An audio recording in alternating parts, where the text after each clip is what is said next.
For many years, strange signals had been traveling through the galaxy. Distress calls, half-finished messages, and then complete silence. No one in space knew what really happened to those who dared to visit one small blue planet called Earth. Every few decades, another alien race tried to conquer it, thinking it would be an easy win. The planet looked harmless from far away. One moon, a few oceans, and billions of humans who still used fossil fuels. But somehow every invader disappeared without a trace. At first, no one cared much. The universe was full of dangers. Sometimes fleets got lost in black holes or hit by solar storms. But then the pattern became too clear to ignore. Every fleet that set a course for Earth never came back. There were no wrecks, no escape pods, and not even a final message. They just vanished. Different civilizations had their own theories. Some said Earth had hidden defense systems made by an older race. Others believed humans had help from secret guardians living under their oceans. A few thought Earth itself was alive, that the planet could sense danger and protect itself. Most dismissed those stories as myths. But deep down, every commander in the galaxy felt a quiet fear whenever the name Earth was spoken. The most recent fleet to vanish was from a proud and advanced civilization known for never losing a war. They had conquered planets twice the size of Earth and had machines that could melt cities from orbit. When their leaders announced the invasion of Earth, many across the stars watched with excitement. Finally, someone would break the curse. Their ships left their homeworld with loud celebrations and shining banners, confident that they would return with victory. They never did. Months passed, then years. The signals from their fleet stopped one by one. Their families waited for news that never came. Search probes were sent, but none found anything. It was as if the entire armada had been erased from existence. That's when the whispers started again, spreading like smoke through the galaxy. Earth eats invaders. No one comes back. The blue world doesn't like visitors. At first people laughed at the rumors, but laughter turned into silence the more they heard them. It wasn't funny anymore. Other races began to study Earth from far away. They looked at human broadcasts, television, radio, social media signals that leaked into space. They saw people laughing, crying, fighting, celebrating. They saw wars, but also kindness. To the aliens, humans seemed strange and unpredictable. They could destroy each other, yet rebuild everything again. They were emotional, stubborn, and somehow unbroken.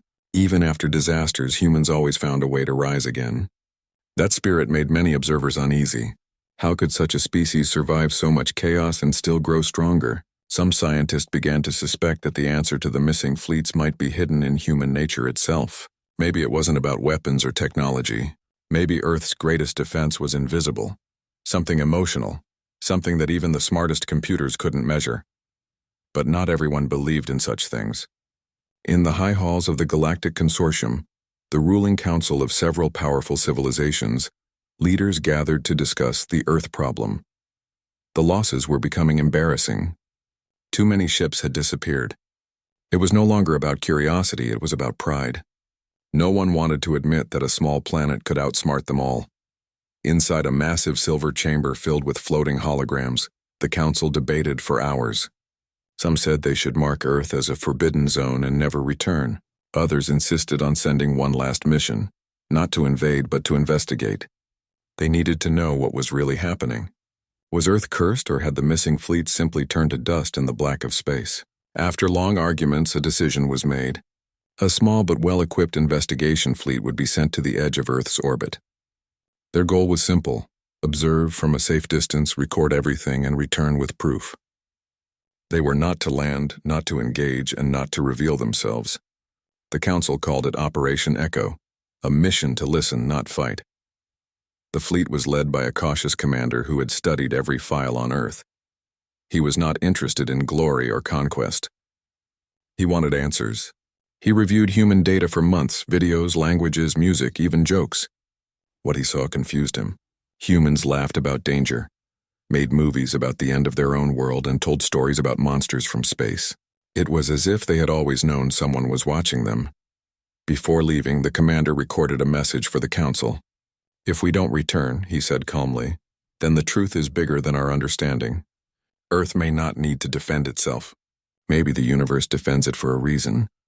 The journey took several weeks. The fleet traveled in silence. passing frozen moons and dead planets. The closer they got to the solar system, the stranger their readings became. Space around Earth wasn't empty. It was filled with faint echoes of energy like ghost signals. Some looked like traces of alien technology, scattered and melted into cosmic dust. Others resembled human transmissions. Old radio songs, laughter, fragments of news from decades ago. All mixed together, as if time itself was tangled near Earth. When they finally saw the blue planet, it looked peaceful, even beautiful. White clouds floated over vast oceans. City lights sparkled in the dark. To the commander, it didn't look like a trap. It looked like home. But sensors told a different story. Every scan came back incomplete, as if something was blocking the readings. Machines worked fine when aimed at the moon or Mars, but pointed toward Earth, they started to glitch. The data kept rewriting itself, changing values, showing impossible numbers. At first, the crew thought it was a technical problem. They ran tests, replaced parts, even rebooted the main system. But the issue got worse. Strange patterns began to appear in the ship's memory. Images of human faces they had never seen. Voices whispering in languages they didn't understand. One of the technicians claimed he heard music through the static, an old human song playing somewhere deep inside the communication array. The commander ordered everyone to stay calm. They were scientists, not soldiers. They had come for answers, and fear would only cloud their minds. Still, no one could explain why their instruments behaved as if they had emotions, like they were reacting to the planet. The fleet began to orbit Earth quietly, cloaked from human eyes. From above, they watched the world move. They saw people driving cars, ships crossing oceans, planes cutting through clouds. Nothing about it looked dangerous. Yet every time they zoomed in to study a specific place, their screens blurred. The planet didn't like being watched. Days passed. Tension grew inside the ship. Some crew members started dreaming of Earth even when they hadn't seen it with their own eyes.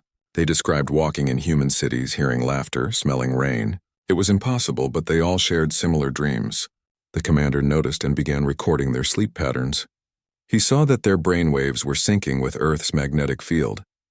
He decided to end the observation early and send their findings back to the council. But when they tried to send the transmission, the message didn't go through. The signal bounced back, distorted by an unknown interference. The commander checked the external antennas and saw a faint glow surrounding the fleet, like thin threads of light connecting each ship. It was the same energy field that had erased the others before them. He realized too late that the investigation had already crossed the line. Whatever force protected Earth had noticed them. They weren't just observers anymore. They were part of the story. Before communication fully failed, the commander managed to send one last encrypted note. It wasn't long, just a few words. Observation complete. Earth is aware. Then the signal stopped. In the Galactic Consortium, the Council waited for weeks. They received static, then silence. Operation Echo had vanished like all the others. No ships, no survivors, no proof. Only one small fragment of data remained, a distorted image from the fleet's final moments. It showed the reflection of Earth in a window, but within that reflection there was something else, a face human-like looking back at them from the clouds, and once again, the galaxy whispered. No one returns from invading Earth. Far away from the blue planet, deep in the cold silence of space, the Galactic Consortium tried to make sense of what had just happened. The investigation fleet they had sent to Earth had vanished completely. No wreckage, no distress call, not even a trace of energy.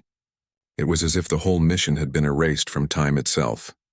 For the first time, even the bravest civilizations began to hesitate when someone mentioned Earth. The stories that once sounded like wild legends were now impossible to ignore. Something about that small planet made even the most advanced species nervous. Some started calling it the Silent World. Others simply stopped speaking of it altogether. But curiosity is a dangerous thing. It never stays quiet for long. Not everyone in the consortium was ready to accept mystery as an answer. There were those who still believed there had to be a scientific explanation, a hidden natural force, a magnetic storm, or an unknown kind of radiation that could destroy ships and scramble minds. That idea made sense, and it was comforting. It meant there was still logic in the universe. A new investigation was approved, but this time everything would be different. The Council ordered that no ships would enter Earth's atmosphere. No contact, no interference, just observation from orbit. The mission was not to conquer or explore, but to understand. The team chosen for the job was small. Scientists, linguists, and researchers, not soldiers. They were the kind of people who looked for truth, not victory. When the new fleet left the homeworld, there was no celebration this time. The launch was quiet. Families didn't gather to wave goodbye. Everyone knew what had happened before, and deep down they feared this mission would end the same way. The commander of the fleet didn't promise to return. He only promised to find the truth, whatever it was. After weeks of travel through the emptiness of space, the ships finally reached the edge of Earth's system.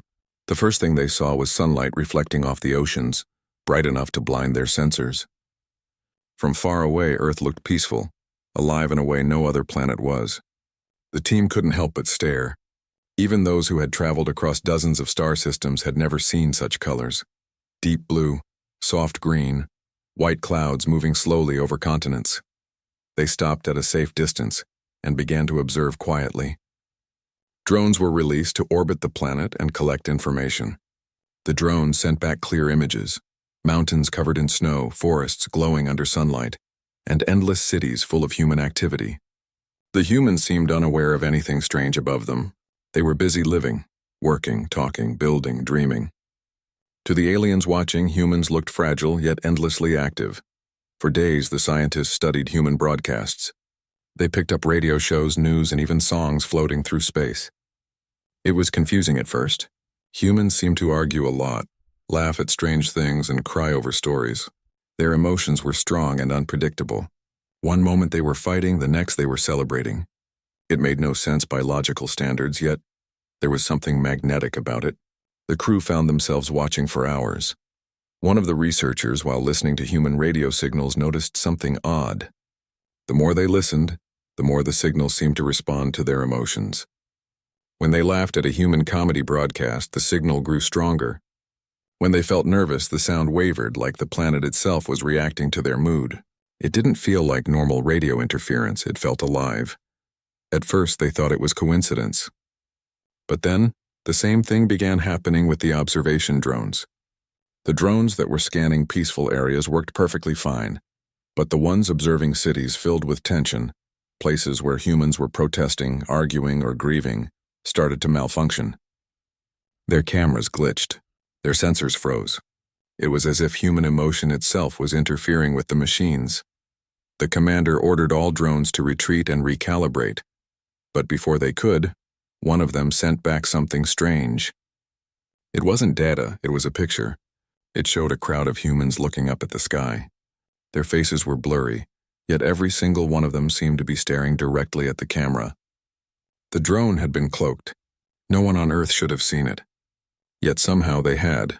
The moment that image was received, the drone went dark. Its signal disappeared completely.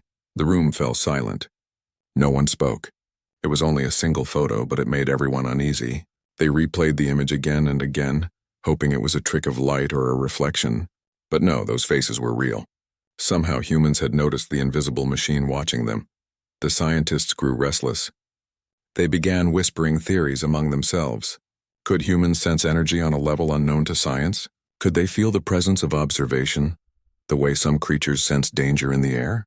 It was impossible, yet it was happening. On the fourth day of orbit, something even stranger occurred. The fleet began picking up signals that didn't belong to any known human broadcast. They were soft and rhythmic, almost like a heartbeat.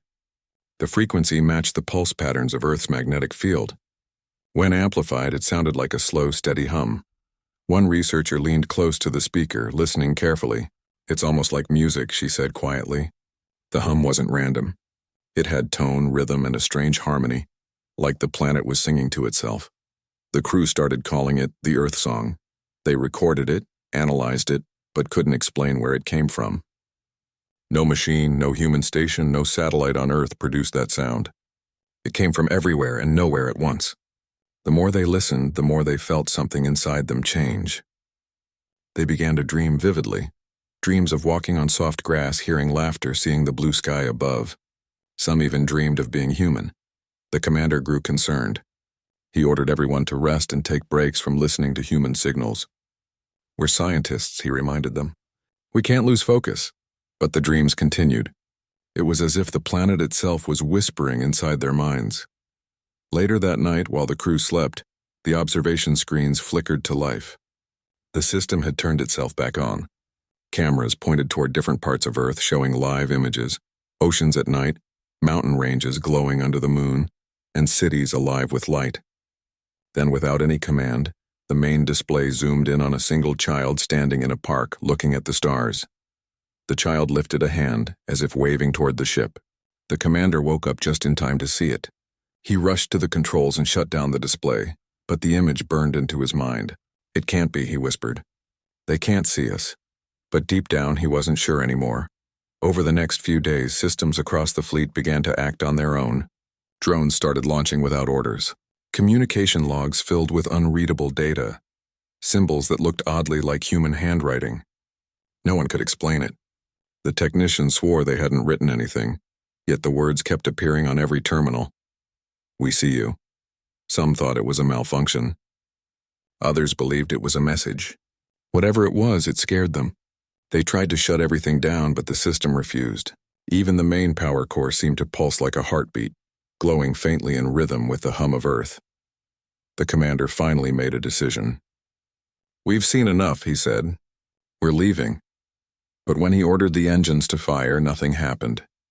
The ships didn't respond. It was as if something was holding them in place. The navigation screen showed they were still in orbit, yet the gravitational readings made no sense. They weren't orbiting the planet anymore. The planet was orbiting them. Fear began to spread among the crew. The commander tried to calm them, saying it was only a technical delay, but everyone knew it was more than that. They could feel it, something watching, something aware of their every thought. Then came the final sign. The recordings from their observation drone suddenly replayed themselves on the main screen. But this time the videos had changed. The humans they had filmed before were no longer looking up at the sky. Now they were staring straight into the camera, smiling. No one moved. No one breathed. The commander reached out to shut off the monitor, but before he could, the screen faded to black and a single human word appeared across it in bright letters. "Welcome." The ship's lights dimmed. The Earth's hum grew louder, surrounding them like a song with no end. That was the last transmission ever received from the second investigation fleet. When the consortium tried to reach them, there was nothing. No signal, no energy trace, only silence. Just like before. But this time something new happened. Across the galaxy, a faint echo began to spread. Soft, rhythmic, and strangely familiar. The same hum the scientists had recorded before. It was now drifting through space, reaching every listening station. After the second investigation fleet disappeared, fear spread through the galaxy like a cold wind. No one wanted to talk about Earth anymore, yet everyone kept thinking about it. That blue planet had turned from a mystery into a warning. Civilizations that once believed themselves to be fearless now marked Earth on their maps with a single word: do not approach. Still, curiosity is stronger than fear. The Galactic Consortium could not rest without answers. They had lost 2 fleets, thousands of lives, and their pride. They needed to know what was really happening. This time they didn't send ships. They sent machines, simple probes made only to observe from a great distance. They were small, hidden, and had no engines strong enough to enter the atmosphere. The goal was to learn about the planet by watching, not touching. The probes drifted quietly into orbit, invisible to human eyes. They recorded everything: weather, movement, light patterns, even radio signals. For a while everything seemed calm, but then something unusual happened. The probes began to detect strange signals, energy waves that didn't follow any known pattern. It was as if the planet itself was breathing. Every rise and fall of human emotion, happiness, anger, excitement, caused small but clear changes in the planet's magnetic field. The scientists who studied this data were confused. How could human feelings affect the environment on such a massive scale? They looked for logical reasons: pollution, power grids, satellite noise, but the readings didn't match. It wasn't machines causing the changes. It was people. The more they watched, the more they noticed something else. Humans had a strange power to change their surroundings just by believing in things. They built cities where no life should exist, grew food in deserts, and traveled through skies meant for birds. No matter what challenges they faced, Floods, fires, or storms, they found ways to keep going. Their strength didn't come from their technology. It came from their will. The scientists began to call it the human field.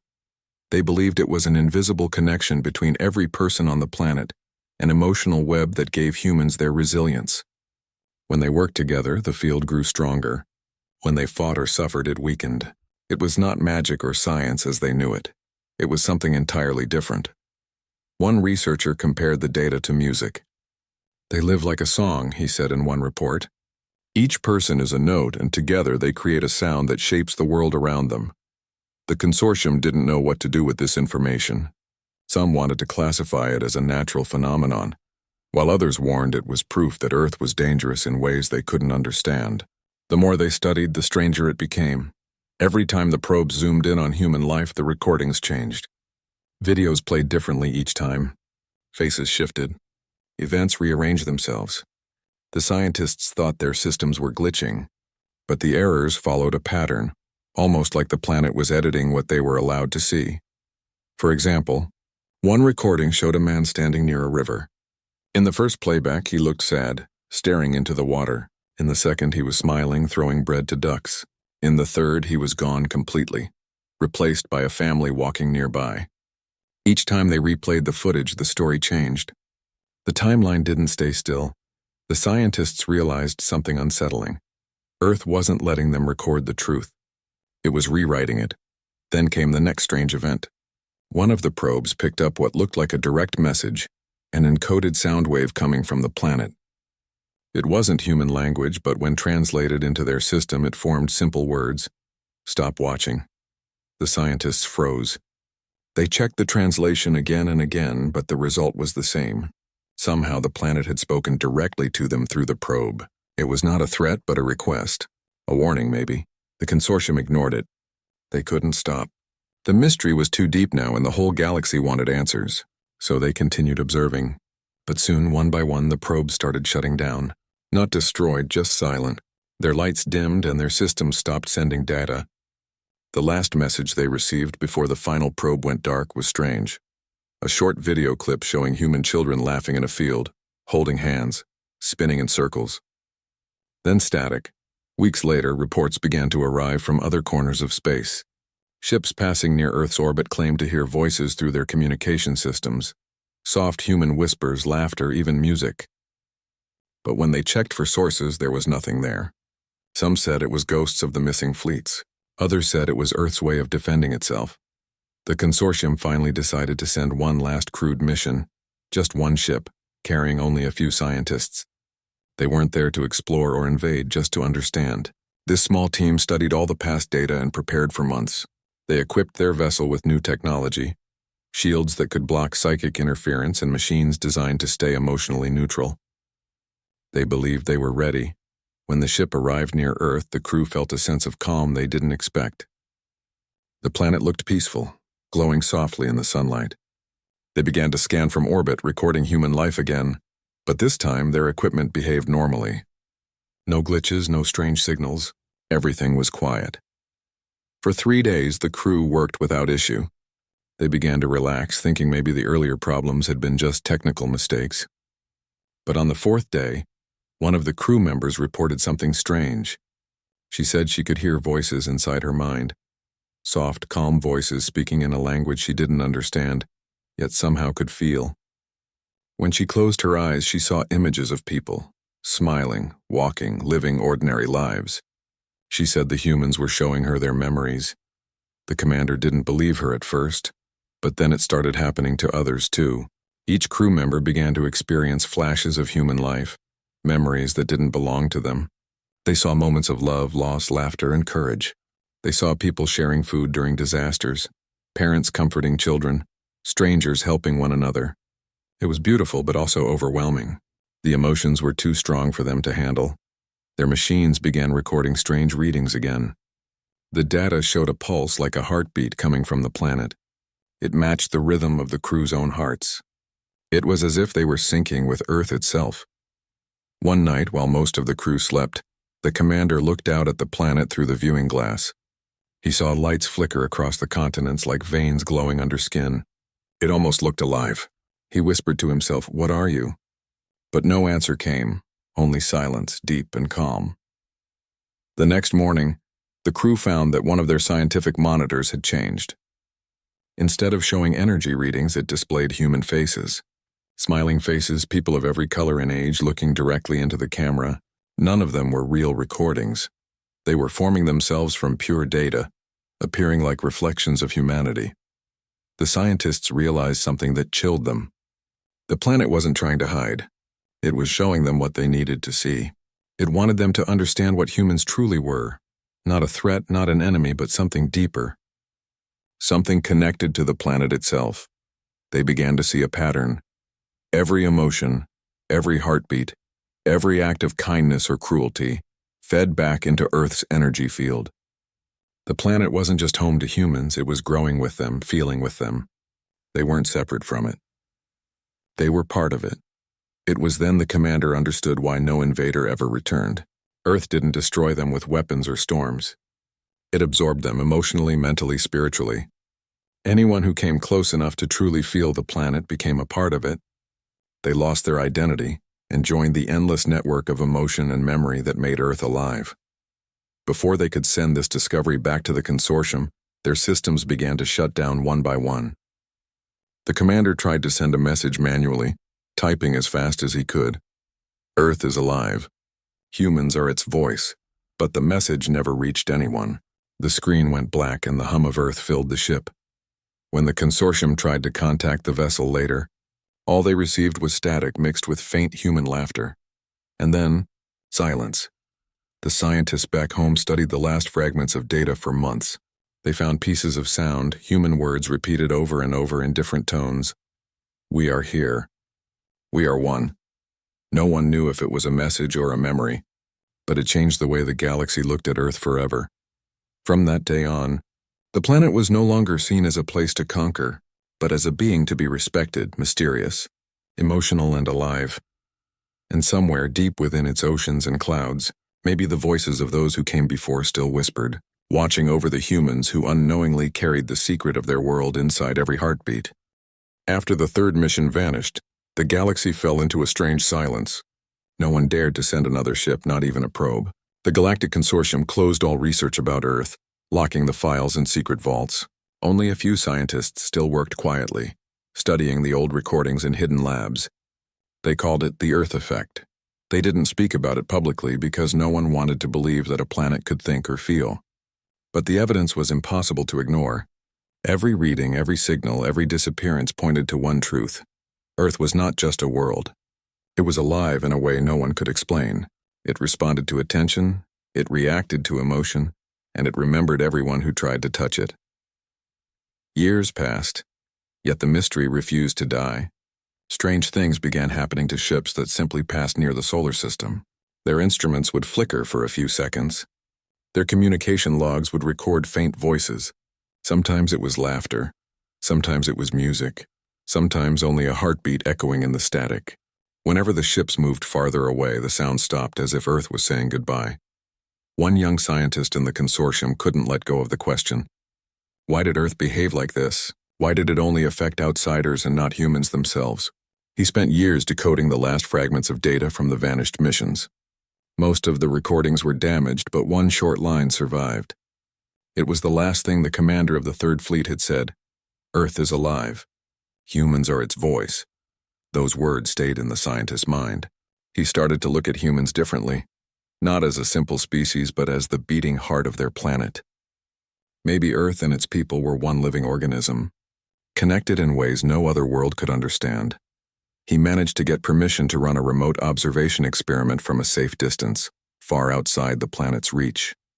The goal was simple: to measure how Earth's magnetic field changed during major human events. What he found shocked him.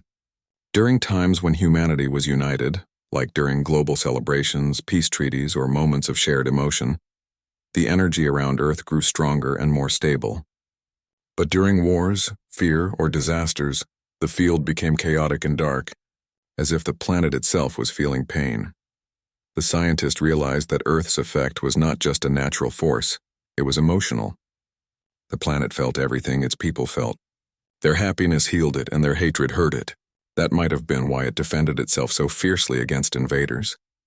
To attack Earth meant to attack every feeling, every memory, every piece of life connected to it. When he presented his findings to the consortium, most of the council refused to listen. They said emotions were a human thing, not science. They didn't want to believe that feelings could protect a planet. But a few of them stayed behind after the meeting, quiet and thoughtful. They knew deep down that the data didn't lie. Something powerful was hiding behind that blue glow. Meanwhile, on Earth, humans carried on with their lives, unaware of how much attention they had drawn.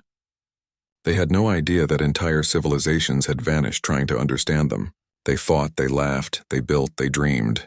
To them, space was still a mystery. They looked at the stars, wondering if anyone was out there watching.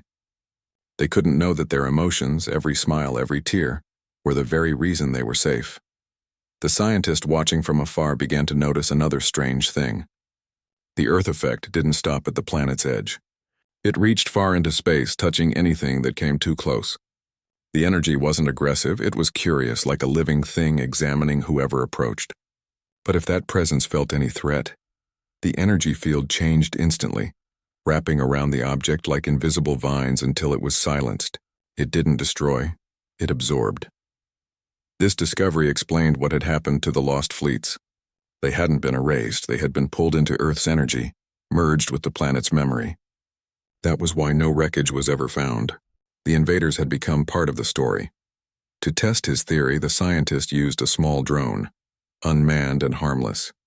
He sent it close enough to detect the edge of the field but not enter it. As soon as it reached the invisible boundary, the sensors recorded something unexpected. The drone began to pick up human voices, millions of them, all speaking at once softly like whispers carried by the wind. Some were laughing, some were praying, some were singing. The words were impossible to translate, but the tone was peaceful. Then, suddenly, the drone's camera turned toward Earth on its own. No one gave the command. The screen filled with the blue and white beauty of the planet, glowing softly in the dark. For a few seconds, the drone captured what looked like faces forming in the clouds, faces that smiled gently before fading back into mist. Then the signal cut off. When the scientist replayed the footage, the last frame showed a single word, written in glowing letters across the ocean's surface: home. No one could explain how it appeared there. It lasted less than a second, but the meaning was clear. Earth was claiming something or someone. He sent the recording to the consortium, but they refused to respond. Too many people were afraid of what it meant. If Earth was truly alive, that meant the universe wasn't built on simple physics anymore. It meant consciousness could exist on a planetary level. It meant life was far bigger than anyone had ever imagined. After that, no one tried to approach the planet again. But strange stories continued to spread. Explorers from distant systems claimed to see blue lights flickering at the edge of their telescopes when they passed near Earth's orbit. Others said their dreams were filled with images of oceans and skies, even though they had never visited.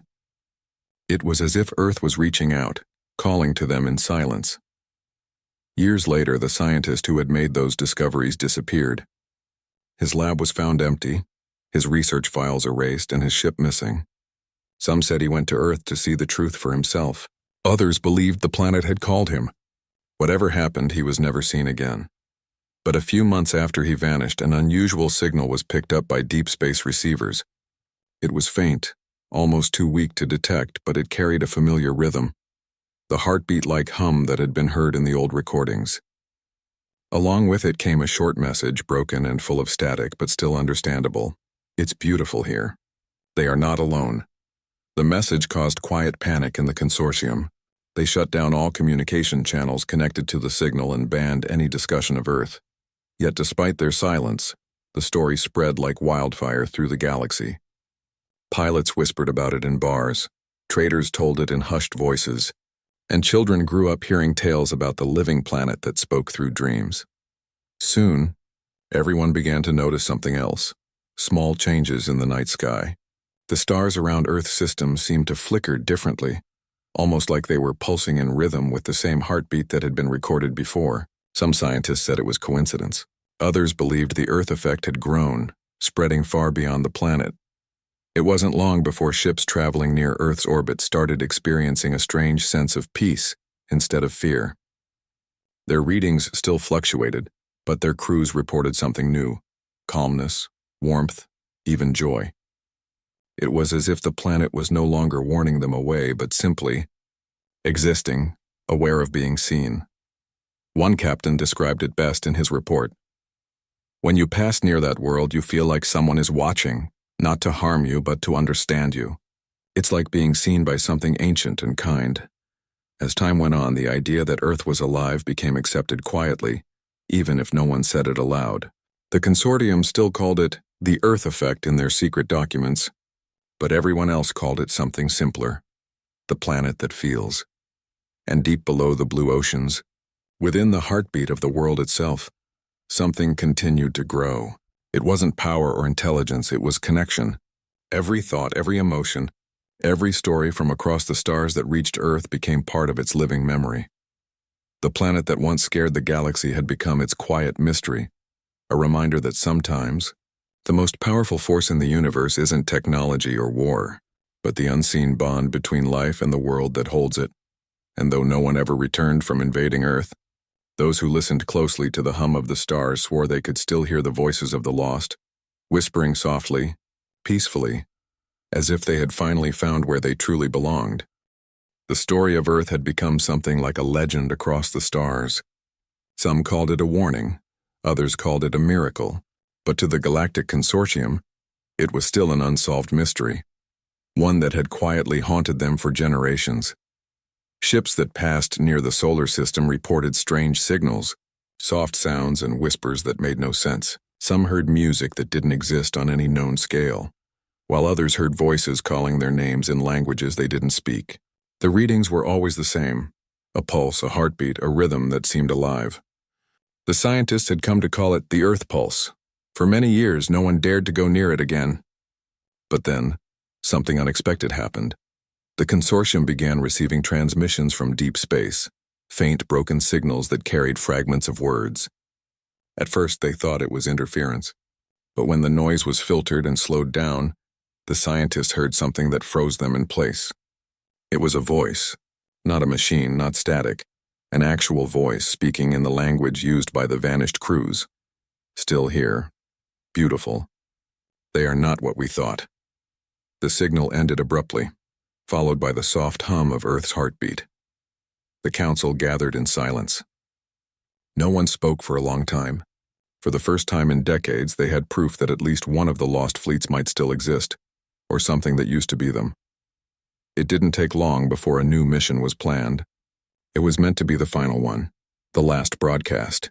Not an invasion, not an investigation, but a rescue. A single ship was chosen, small and heavily protected with the latest shielding and mental stabilizers. Its commander was known for patience and reason.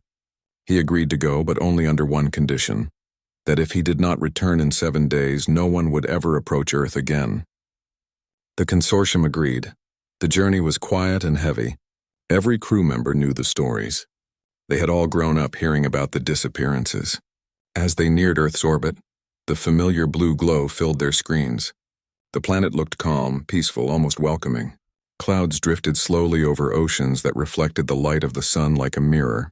The commander recorded his first entry. "We have arrived. No signs of hostility. The world below appears calm. Our readings are strange but stable. Proceeding with observation." For the first 2 days, everything remained normal. They scanned the planet, studied human broadcasts, and picked up the same radio and television signals Earth had been sending into space for decades. Music, laughter, news, it all played as if nothing unusual had ever happened. Humans were still living, still unaware that entire galaxies feared their planet. But on the 3rd day, the ship began to experience small glitches. Lights flickered. The communication system echoed the crew's own voices seconds after they spoke. One crew member said she heard a whisper when she was alone in the control room, a voice saying softly, "Don't be afraid." The commander didn't believe it at first, but then he heard it too. The voice wasn't threatening. It sounded calm, almost caring, like someone trying to comfort them. They checked the source again and again, but every scanner showed the same impossible thing. The sound was coming from the planet itself. The next morning, All systems on the ship froze for exactly 12 seconds. When they came back online, something had changed. A new folder had appeared on the main console, even though no one had created it. Its name was a single word. Listen. The commander hesitated, then opened it. The screen went black. Then came the sound of wind, soft and distant. After a moment, a human voice began to speak. Not in words, but in emotions. Every member of the crew felt it differently. Some heard laughter. Others heard weeping. But all of them understood the same message. "We never left," it said. The crew looked at one another in silence. They didn't know if it was the lost fleet speaking or something else. But before they could react, the message continued. "Earth remembers everything. It holds all that touches it. You cannot take from it. You can only join." Then, without warning, the screen filled with images. Not data, not numbers, memories. Scenes of people, cities, mountains, oceans, laughter, and light. They saw faces, human and alien, merging together in harmony, like water mixing with water. The commander realized what the message meant. The fleets hadn't been destroyed. They had been transformed, absorbed into the living memory of Earth. The planet hadn't killed them. It had made them part of itself. The crew decided to record everything and send it back to the consortium. But as they prepared to transmit, the energy around the ship changed. Their sensors showed enormous waves of resonance coming from Earth's atmosphere. It wasn't dangerous, it was music. The same hum that had haunted the galaxy for years now filled the ship completely, vibrating through the walls through their hearts. One by one, the crew began to feel something strange, a warmth, a calmness, as if they were being embraced by something vast and kind. They started remembering things that weren't their own, moments from the lives of humans they had never met. They felt rain on their skin, the weight of sunlight, the sound of laughter in crowded streets. The commander fought to stay focused. He had to finish the transmission. "To the consortium," he said into the recorder, "we have made contact with something beyond understanding. It is not hostile. It is Kanawar. The planet knows we are here. It knows everything. If this is my final message, tell them Earth is not just alive, it is consciousness itself." The lights flickered and the crew vanished from the view of the internal cameras. The ship's black box continued to record sound. Soft music, gentle laughter, then silence. That transmission, now known as the last broadcast, reached the consortium 7 days later.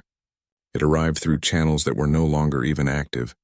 No one could explain how it traveled across that distance without power or direction. When scientists decoded it, they found more than sound. The data contained a wave pattern that matched a human heartbeat. And hidden within the heartbeat was a faint echo of the commander's voice repeating the same phrase again and again. "They don't fight us. They become us." The council sat in silence for a long time after hearing it. No one spoke. No one moved.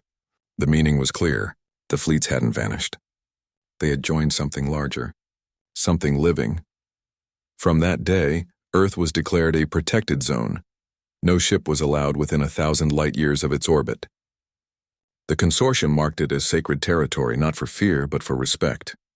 They finally understood that the planet didn't want conquest or communication. It simply wanted to exist in peace as part of the universe's great design. But even with the new restrictions, strange reports continued. Traders and explorers who traveled near the edge of Earth's system claimed to see strange lights, soft blue glows that floated across space like drifting fireflies. When they passed through them, they heard faint voices welcoming them home. One explorer swore that he saw a vision while asleep near Earth's orbit. He dreamed of standing on a beach under a golden sky. The waves whispered in languages he didn't know, and when he looked down, he saw countless footprints beside his own. Some human, some not. A voice in the wind told him, "All who touch Earth become memory, and memory never dies." He woke up with tears in his eyes, unable to explain why. Back on the consortium homeworld, the Earth effect became something of a quiet religion. People whispered prayers to the blue planet not out of fear but admiration. Artists painted it. Musicians tried to copy its hum in their songs. Philosophers said Earth was not a planet, it was a teacher. It showed the galaxy that life was not something to control, but something to share. Decades later, scientists discovered that Earth's unique pulse had begun to spread slowly through space. The rhythm of its energy could now be felt faintly in nearby systems. Some believed the consciousness of Earth was expanding, reaching out not to harm, but to connect, to remind other worlds that they, too, might one day awaken. And in the quiet corners of the universe, old pilots still tell the same story. They say that if you travel far enough toward the blue glow and listen closely, you might hear a sound like a heartbeat mixed with laughter. They say it belongs to the world that taught everyone the most powerful lesson in existence. That life, in its purest form, doesn't conquer or destroy, it simply becomes one. That was the last broadcast ever received from Earth. And perhaps it was never meant to be a warning. It was a welcome. Years had passed since the last broadcast. The galaxy had grown quiet about Earth. The consortium no longer mentioned it in their reports, and explorers changed their routes to avoid even the edge of its system. Yet the story never really went away. It lived in whispers, in songs, in old recordings passed secretly from one person to another. Everyone knew the same line by heart. They don't fight us. They become us. Many didn't understand what that meant. Some thought Earth had consumed the invaders. Others believed it had given them peace. But the truth hidden behind the silence was something far stranger and far more beautiful. Far beyond the consortium's borders, there lived a small group of independent explorers who didn't follow rules or councils. They called themselves the Listeners. Their goal was simple: to travel where no one dared, to understand what others feared. When they heard about Earth, they couldn't resist. The planet that could feel was the greatest mystery in the universe. They spent years preparing, collecting fragments of the lost recordings, decoding the Earth pulse, and studying every detail of the last transmission. They didn't come to invade or control. They came to listen. Their ship, built from quiet engines and gentle energy, drifted into the solar system like a whisper. The crew expected resistance, but there was none. The planet looked as peaceful as ever, floating under its golden sun. Clouds moved slowly. Oceans glimmered like liquid mirrors. The air itself seemed alive with color. They turned on their sensors and began recording. The readings were unlike anything they had seen before. The magnetic field wasn't random, it had rhythm. It pulsed like music, perfectly balanced. Even the crew's heartbeats began to match its pattern without them realizing it. On their second day, they sent down a small drone. It passed through the atmosphere without trouble and landed near an empty field. The moment it touched the ground, its cameras activated automatically. What they saw on the screen left them speechless. There were no humans in sight, yet the place was full of life. The wind moved gently, the grass swayed in waves, and the sound of laughter echoed faintly through the air, though no one was there. The planet felt awake, as if it was aware of being watched. The commander of the Listeners spoke quietly into his recorder. The world itself seemed conscious. The air reacts to our presence. I think it knows we're here. A few hours later, one of the crew members started hearing soft voices, like someone calling her name. But when she checked, there was no one. The ship's instruments showed small waves of energy entering their system, but they were not harmful. It was almost like the planet was trying to talk. That night, the crew stayed awake, watching the planet through the observation deck. Suddenly, the blue glow around Earth brightened for a few seconds, then dimmed again. At the same time, all of their personal communication devices turned on by themselves. A message appeared on every screen, written in the same simple word used before: home. The crew felt a wave of warmth pass through the room. It wasn't fear, it was calm, a sense of belonging, as if they were being welcomed. But deep down, they all understood what it really meant. The planet wasn't trying to scare them or control them. It was inviting them. They had heard the legends, but seeing it was different. The trap wasn't made of destruction. It was made of connection. Once something touched Earth, physically or emotionally, it became part of the planet's living memory. The Listeners decided to stay longer to understand more. They spent days orbiting Earth, watching its patterns, listening to the faint hum that echoed through space. The hum seemed to contain millions of smaller sounds within it: voices, songs, laughter, and even the wind itself. One night, while everyone slept, the youngest crew member had a dream. He dreamed of standing on the planet's surface, surrounded by people, not aliens, not humans, but something in between. They smiled at him, and one of them said softly, "Now you hear us." When he woke, his heart was racing. and his suit sensors showed unusual energy patterns in his body. He could still hear the echo of the dream, like a song stuck in his mind. He told the commander, who didn't dismiss it. "Maybe the planet speaks through dreams," he said. "Maybe that's why no one ever returned." They didn't die. They stayed here, inside the dream. The next morning, the ship's computers began to malfunction. Not violently, but gently. The navigation system kept redirecting the coordinates toward the planet, even when they tried to reset it. Every attempt to change course failed. The ship simply wouldn't leave orbit. Then came a soft vibration through the walls, followed by a voice through the speakers. It wasn't machine-made. It was natural, smooth, and full of emotion. "Why leave?" it asked. The commander froze. The crew didn't respond at first. Then he said carefully, "We came to listen." "We mean no harm," the voice replied. "You are listening. Now you are part of the song." Before they could reply, the ship's lights dimmed. A wave of bright blue energy surrounded them, wrapping around the hull like glowing mist. The sensors went silent. Time seemed to stop. The crew didn't feel pain or fear, just warmth, like being held by something infinite. Then everything went dark. The consortium later received a short transmission. It was less than 3 seconds long, but it contained something strange. A new rhythm added to the Earth pulse, almost like another instrument joining an endless melody. Some scientists said it matched the listeners' biosignatures perfectly. They realized the truth. The listeners had joined the planet too, but not as prisoners, as part of the living harmony that Earth had become. Over time, the Earth effect began to reach even farther. Planets light years away started showing small changes in their energy fields. Flowers grew in strange patterns. The soil produced unknown minerals. Even the stars near Earth's system began to flicker in rhythm with its pulse. It was as if Earth was teaching the universe to feel. Soon, other species across the galaxy began experiencing dreams about the blue planet. In their sleep, they saw its oceans, heard its wind, and felt its warmth. The dreams were always the same, peaceful, full of life, and ending with the same word whispered softly: home. Many began to believe that Earth was no longer just a world. It had become something greater. A bridge between consciousnesses. A living network of emotions and memories spreading gently across space. The consortium couldn't hide it anymore. They released a statement declaring Earth a living entity of universal connection. They promised never to disturb it again, but to let it exist freely. From then on, the entire galaxy watched the blue planet not with fear, but with respect. Scientists spent decades studying the wave patterns coming from Earth. They found that its energy had the same frequency as a heartbeat combined with human laughter. It was life in its purest form, joy and love mixed together, repeating endlessly. Some said the planet had evolved beyond the need for separation. It didn't distinguish between human, alien, or machine anymore.